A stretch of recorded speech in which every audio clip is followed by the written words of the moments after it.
hit by a border or something, I'm gonna be pissed. Just, come here, come on, hook it. And you can, there you go, run around, buddy, go get him. Jits is a fiend in the snow, man. I'll tell you guys what. So, sorry I had to cut out for a minute. I don't even know if this is, you're live on your channel, man. Okay, so it's cool, I got a notification at least. I don't know what's going on, man. Like, there's so many weird, like, shadow bans or whatever the hell is going on. There's just all sorts of funky stuff happening with everything social media related. Jets, this way, bud. Come on, this way. But we're up at the mountain right now. Like I said, if you guys he ran into a snowbank. This clown right here. Baby, you already know. Snow Sports School. Look at that. They're keeping it real up here. People getting their education. Kids club. Man, if you could have come up here and just spent, like, if your time was spent just hanging out up on the mountain here, just loving life, you know what I mean? It's a kid's dream. Like, we used to have the ski bus where we'd come up, you know what I mean, and hang out on Saturdays for, like, you know, we do like six weeks of that or something like that. But it was never like what it is now where, you know, kids are like, this is a homeschool situation. These guys just live on the mountain. Live and breathe on the mountain.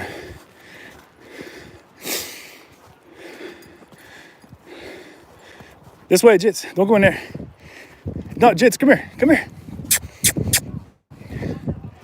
Jits, come here. This way. Come on. Appreciate you. So this is like where now they've got like this little beginner run here where you can come down and bomb in here. So you can come down, like, snake in, swing around, what's up, Deb? And then, or take that little hit there or whatever. Kind of, you know, work on your basic skills here.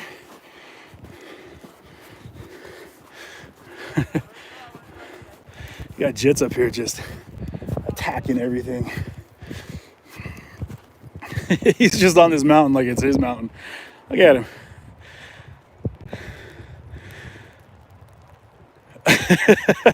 He's gonna go after the snowboarder, watch. Wait for it.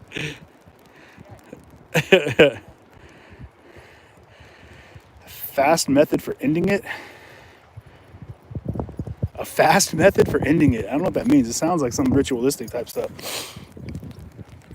Like ending life through fasting? I hope not. Hope that is not the question you're asking. Yeah, Mike, this is great. This is, like I said, this has kind of like been my mountain since I was a kid.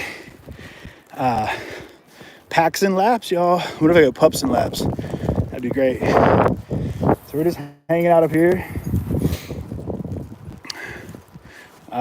Normally this lift would be running, but maybe it's just because it's, you know, it's nighttime, they got it turned off. But, you know, you go flip the chairs down. Boop. Take a seat. Right into Jits' face. Aye. What'd you find, Jits? What's this? Get it. Get it. Get it. He's just loving it. Get it, bud. He's gonna be soaked. Dude, a good thing I brought towels and stuff, man. And blankets to keep you warm. Just kind of nice, just chilling on a chairlift right now. Just keeping it sleazy. Living that mountain life. It's crazy. I haven't been up this year yet because when I tried to go up last weekend, but it was they said it was sold out. I think the computer was lying. I think all technologies are out to get me. Like, all technologies are dead set against CJ right now because it's technologies. Y'all already know how that works.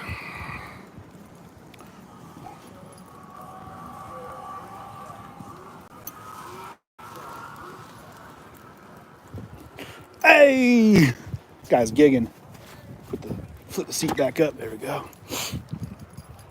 It is great though. It's beautiful. Like, being up on the mountain here does feel good. I was getting out of the city for a minute. And I know Jits enjoys it too. So I hope you guys are enjoying just a little break from being in the gritty. Jits over here is just stumbling his way through everything. For real, I mean, I don't even want to say he's getting older, but, you know, it happens. But every time I get him out into, like, the wild, like, he just comes alive, and I love it. Absolutely love it. So does he. So the waterfall that I was trying to get you guys to today was, like she mentioned over there, Leanna, I think was her name. I might be saying it wrong because I'm bad with names. But look at Jits here. He's climbing up on the ledge. What's over here? You want to go down the hill? No, right here this way. Jits, you want to go down? Let's slide it. Come on. Let's go.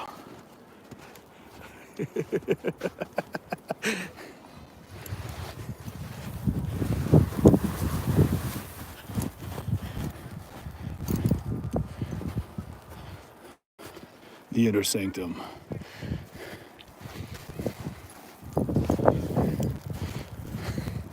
Jits is gonna go attack a skier. You staking a claim to your mountain, bud? Stake a claim. Fiorini. That's the Fiorini Ski School. Let's see what the schedule actually is. I'm curious how they operate here. So they got morning classes at 9:30 to 11:30. And they got an hour and 15-minute lunch. That's a nice little lunch. And they got about another 2-hour segment. It says, we've lost our mittens. Hello. Get out of here. 15-degree weather, and that's crazy. I gotta wipe the screen off here. Whee. But it is cool. It is cool. It's just a cool place to, like, it's not far from the city. You can come up here and just kind of hang out. You know what I mean? You doing good, bud? You cold? Jits is like, man, I'm ready to go inside. So yeah, you got the fire pits over there. Everyone's just kind of chilling on those. And what lifts that are running. So it's cool. On our way back down the hill, we're gonna hit up the Snoqualmie Falls, which, you know, I'm sure that they're closed right now, but we're going anyway. Oh, Deflar. That's terrible. I hope that's not a real deal. And if it is, you know, I wish you a happier time, man. You know what I mean? Yeah, Durfall, Shamir. Yeah, man, you gotta chill out with that stuff, man.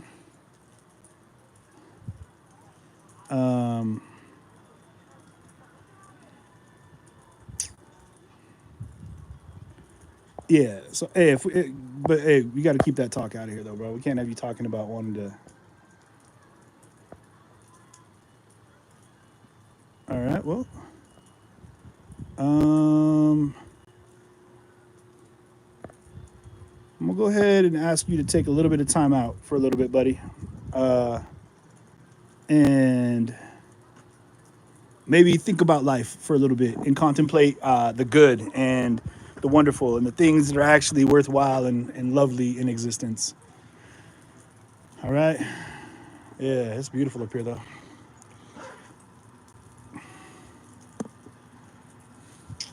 The Jets over here is like, man, you better take me somewhere. There's a line. I don't know if it's, hopefully it's not.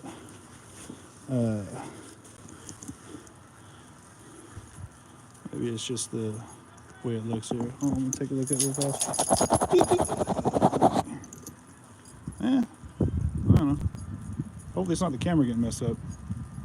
Yeah, Snoqualmie does have a tubing area up here where you can come up and get wild on an inner tube. Legit, man, I've seen more people get hurt inner tubing than anything. Like, skiing and snowboarding combined. It's crazy. People come up and just wild out on the inner tube, thinking that they're impervious to, you know, physical restraints. But they come up here and hit the snow, and it's just like, you know, there's no, like, negotiated fall.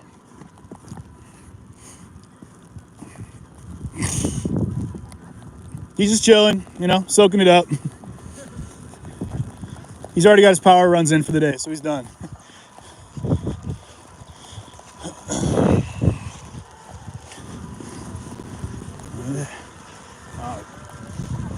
Jits is vibing on the Burton, huh, bud? Yeah? He's legit working real hard to get on this lift right now. Jits, come on, get me in there, bud. Out here. You know the rules. What are you doing? Over here. You're not going on the lift, bro. Come here. Come on, get out of here. He is dead set on getting on that lift. Let's go. Come on. Let's go. Hey, hey. Where are we going? You trying to rent some gear and go up? Not happening, pal. No, you're good, man. Do your thing. Do your thing, yeah. Come on, Jits. Let's go. This way. Where you going? Let's go.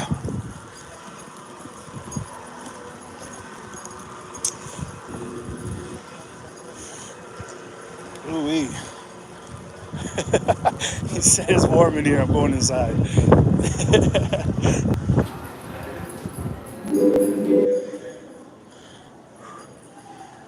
Where you going, bud? What are you finding? It's warming up. Some spring skiing is here. Well, Farm Girl, that makes you an elitist, okay? Because Stevens is a tracked out mountain. Well, not that this isn't, but at least here it's like it's a local tracked out mountain. Where you going, bud? Jits is out just like, he's checking on everything. Like legit everything. He's checked every aisle, every little nook and cranny of this building. So, Mika, you gotta go skiing. Get up there.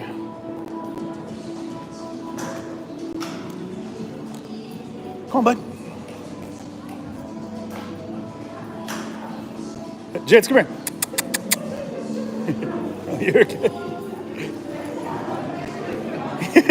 You're good. Come on. Come on, let's go this way. Come on. I was interested. He was snapping and waving. How you doing? All right, good deal. Everyone just assumes I'm working right now. Ooh-wee. Yeah, it went from snowing to just straight up pouring rain now. Jits is just out exploring right now. I might grab a coffee for the way down, but I don't know.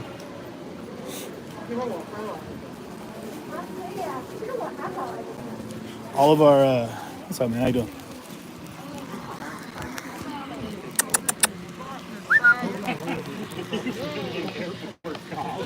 There he is. I lost Jits for a second. This way, come on. Hey, come on, let's go. Come on.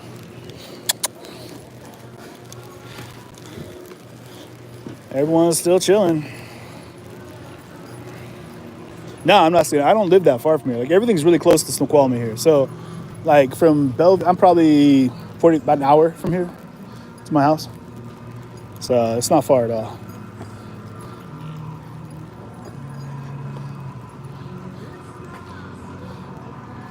It's not bad at all, but Mission Ridge. No, I haven't actually skied Mission Ridge. Not that I can think of. I mean, I've been snowboarding for. Where are you going? Go get him. For your what? Well, here's the thing. You say you've been snowboarding for fill in the blank, but you know that's only like regular season runs. You know what I mean? Like I've never been like a season ticket holder. It's just never. What are you doing? The energy this dog has, man, I'm telling you. I should be so lucky. In dog years, he's like what? What is it, 7 years? 4 years? 5 years? What is a dog year? Somebody help me out here.